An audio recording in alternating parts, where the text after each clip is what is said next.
you've ever argued online and you lost, but it doesn't matter because arguing online is stupid. Alright, so I guess you'd call him my cousin. He is now at the point where he had panicked and he wanted a rifle, and he's actually got the budget. Like, he's not having any problems finding ammunition because he's just like, whoosh, oh, $2 a round, not the best deal in the world. Whoosh, boom, all the ammo's just right there. But you can make a lot of things happen if you got the wallet. Anyway, the point of this video is he had seen this particular video and was like, hey, that's a pretty cool rifle. What do you think of it? I'm like, oh yeah, that's a great rifle for taking selfies in your bedroom. Like, practically speaking, that would be a terrible rifle for your application. Now, I'm not saying these people are stupid, or there's something wrong with them, or they're just a manufacturer in the industry trying to sell you parts, but you have to understand their perspective. And yes, they are a manufacturer in the industry trying to sell parts, so that also needs to be taken into account. Started up Cogworks, and we were building gear for the military, and then I got a training company, Cogworks, as well. So. But we're talking about, from what I understand, military special forces. So what would their application be? Yeah, I'm Garrett Schwindel, former Army Ranger, contractor. To put it into perspective, now every situation's different, but I'm trying to go off what they're thinking. They come flying in with just rifle and ammo, maybe a first aid kit, well, probably a first aid kit, fast rope down, a couple 100 meters from their target, go assault their target, do whatever they gotta do, get back out, and something else comes and picks them up. You know, for me, spending so much time in Baghdad, you know, it's like, you know, 200 meters, 300 meters, you know, most. So, an application for that type of rifle would be far different from a rifle you're buying in case the world falls apart and you gotta throw it on your shoulder and hoof along. Because, I mean, even in, like, a really hostile, boogaloo, end of the world, end of days type of situation, I'll guarantee you 99.9% of the time, your rifle is just going to be slung up. Just there to keep people honest. On your back, or in front of you, or however you choose to sling your rifle. Most of the time, all your rifle is going to be doing is costing you calories and weight of gear.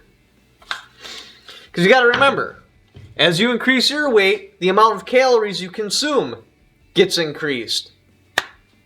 So what's more likely to happen? Me to be in the apocalypse and have to kick in the store and need all these time advantages from the super fast rifle, and that saves my life, or being able to carry a little bit more extra gear, and that saves my life. What do I mean by extra gear?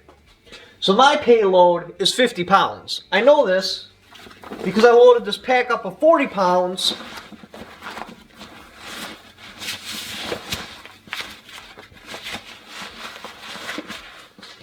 grabbed this rifle and stepped on the treadmill and slowly increased the weight until I hit 50 pounds with the combination rifle and pack, and that's where I'm like, okay, that is my weight limit. And I'm not talking about just making you tired, like, to the point where I'm clumsy, I'm tired, I could feel myself just getting exhausted way too fast. Now, if you're some sort of bodybuilder, cardio expert, yeah, you could probably increase your payload from 50 pounds, but I think, generally speaking, 50 pounds is a good number. That's the absolute limit. You want to go lighter if possible. So, let's say he did pick this rifle, which they don't actually say the weight of the rifle in the video. They just quote, heavy. Really, really, really well built. But they are a heavier gun, right? Yeah. So, you know, on this shorty, you know, it's not too cumbersome, but you know, with all the stuff I got on there, it's you know, it's pretty good. It's a pretty heavy gun. Yeah. I guesstimate it's between 11 and 14 pounds. I'd almost guess that it's even heavier than this rifle. So at 14 pounds with one single magazine, which weighs 1 pound, that's just the rifle by itself, one single magazine, now you're at 15 pounds. You only have 35 pounds left for gear. You know, like water filtration, food, some sort of medical supplies, maybe some sort of land navigation probably wouldn't be a bad idea. You only got 35 pounds left for that, and that's with a single magazine. Now, if you went full tactical like they did, it would probably involve like 10 magazines. So now, your 14-pound rifle weighs damn near 25 pounds, because that's what, 10 magazines they carry plus one in the rifle? Maybe it's something else. The point is, 25 pounds.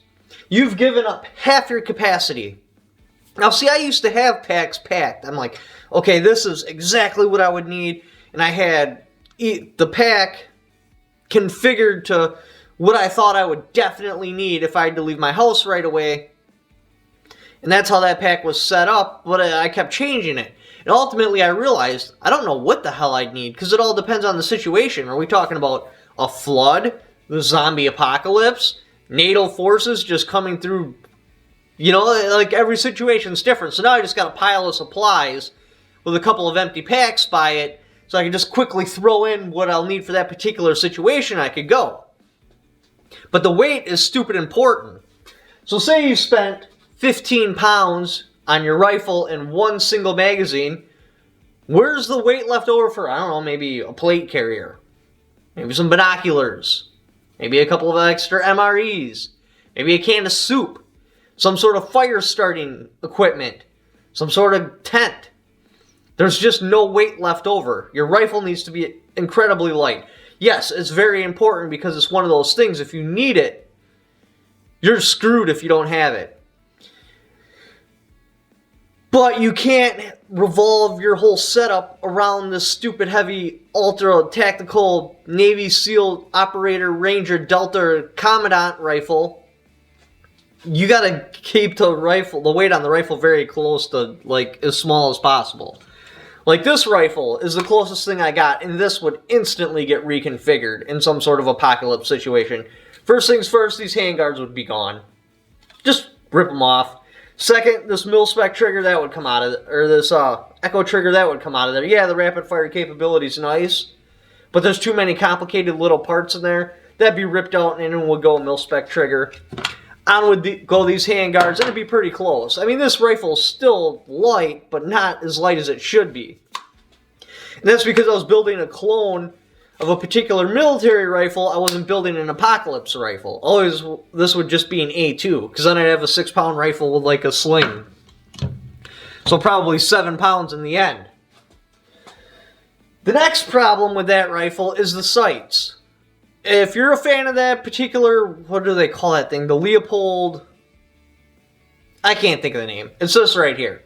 Good for you. I am not.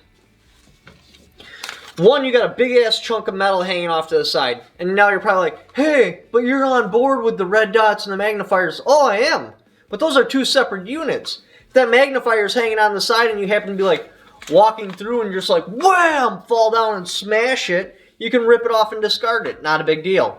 And it works as a prism, right? So, yeah. And there's so if you basically acquire your target with the red dot, and then if you need magnification, I think it's just a 15-degree eye shift down, and it's 6 power then, right? It's very bizarre. You can be looking through the red dot and through the optic at the same time. I'm not sure why he decided that was worth it.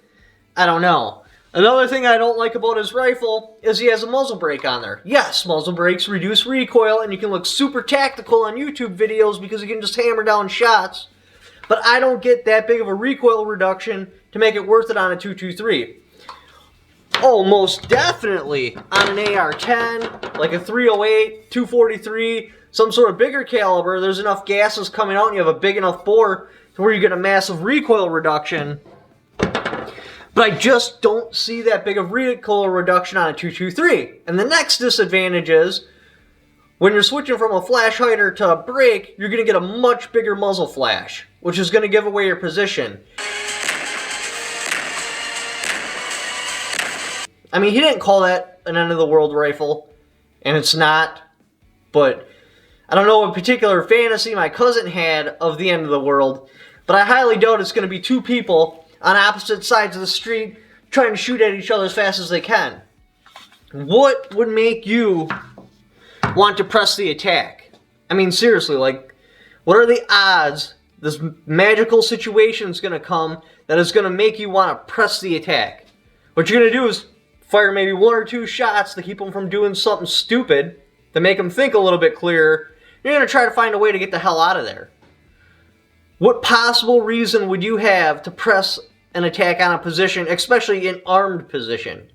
You're going to want to retreat. If you take a shot, like you get hit in the shoulder or something like that, even though that could normally survive, we're talking about like some sort of apocalypse situation. You can't go to the doctor.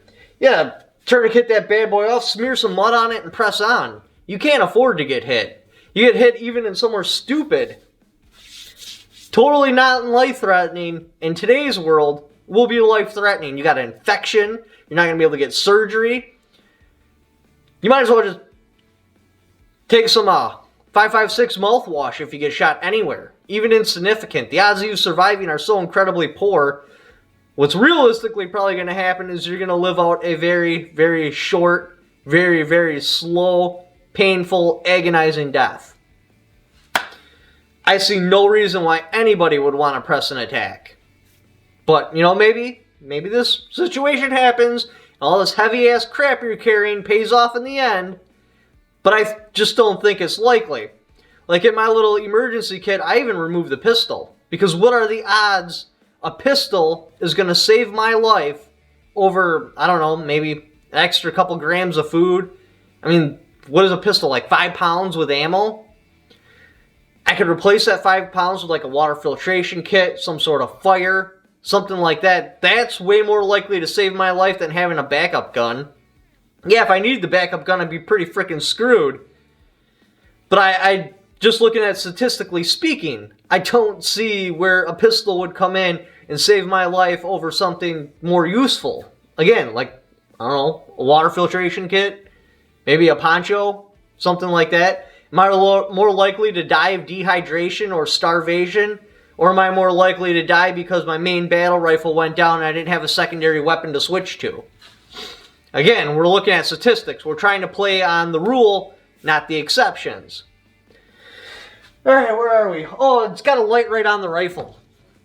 Yeah, maybe if I'm kicking indoors, I would mount a light right on my rifle, but I would never put a light on my rifle. One, it's just too much weight. It's in a really bad spot waiting to get damaged. And if for some reason I did actually have to need the light, I would pull the light out of my pack and put it on my rifle. I mean, imagine if I'm camping at night and I'm trying to stay hidden and I accidentally set that light off. Boom, there's a couple thousand lumen light that just hit the tree or up in the air. Like, that's really bad. It also had stuff for night vision on there. Yeah, night vision would be great if you had it. It really would. But again, you're only going to use night vision at light, and you're trying to blend in and fit into the crowd.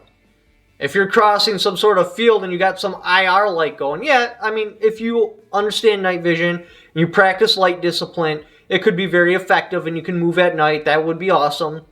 But realistically speaking, the average person, like, I don't know, me, I just don't have those opportunities to practice with it. So what's going to happen, because you have no, your up-close stuff, it's very hard to see. I'm going to fall down. I'm probably going to break my night vision. Or I'm going to have to run an IR light to be able to see what the hell I'm doing. I'm going to get spotted.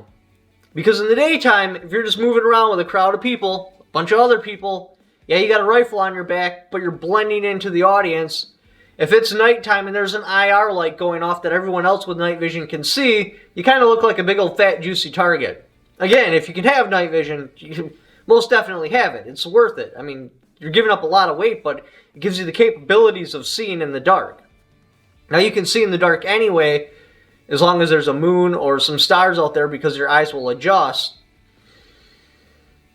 But night vision is a good way to go. Again, though, I still wouldn't run crap on my rifle. It would be some sort of standalone unit I would put on. I just don't see... Yeah, I'd probably have an IR laser, but it sure as hell wouldn't be on my rifle. It would be in my pack. And that would go on in the very rare circumstance I need to assault some place in the dark. Other than that, I just would not put stuff like that on my rifle. And that's pretty much all the problems that I had with the rifle. The biggest one is the weight.